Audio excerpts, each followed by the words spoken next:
2017, we've seen the economy go into recovery. But of course, the recovery we have now is still fragile.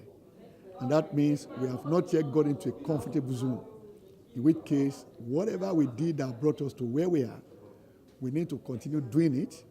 But even more importantly is that we have to do more of it. And that means in terms of fiscal operations, that government spending should continue to be focused on infrastructure. I call them economic activity enablers. So the more you spend on infrastructure, the more conducive environment you create for business. Businesses are the ones that create jobs. So if we truly want to create jobs and resolve the problem of unemployment, then government spending has to be more focused on capital items. And when we say capital items too, we must be clear as to which items. Not computers, not chairs and tables, not cars. We're talking here of roads.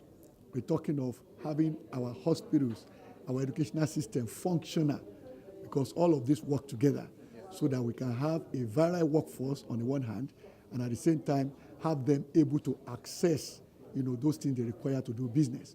Now, equally important for the monetary authorities are two things essentially, and that is those two basic prices that they handle, and that is the exchange rate as well as the interest rate.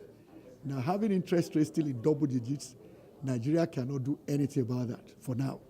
And the reason is very simple. Once an economy goes into recovery, naturally, prices will start to inch up. And if prices start to inch up, opportunities also for business will mushroom, and so banks will also begin to lend anew. Once banks begin to lend more, there is always that tendency for interest rates to go up. So we cannot at this time be hoping for single-digit interest rates, okay? So it will likely remain double-digit. But it doesn't mean the central bank will give up on that, all right? Now, on the exchange rate, there's a need to understand that the exchange rate itself is not a price on its own. It is a derived price. And that means it derives from the fact of the interplay of the demand and supply of foreign currencies. Now, even the demand for foreign currencies itself is derived, which means because you depend so much on imports, that is why there's a demand for foreign currencies. So if we address the cause of the need to import, and that is the fact that we don't produce enough domestically, so that means the more we produce locally here, the less will be the demand for foreign currencies, and therefore the less will be the pressure on the exchange value of the naira. So the way to go, therefore, is to see everything we can do to boost production, both in agriculture and in manufacturing. The Central Bank of Nigeria has done very well in terms of intervention in the manufacturing sector. I will encourage them to continue along that line. And that is no matter what any institution or even anybody locally here will advise them. I will say they have done this intervention and it has succeeded in stabilizing the exchange value of the naira. They should continue with it.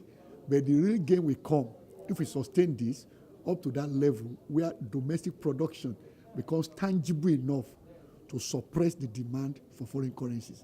And that is what will bring stability.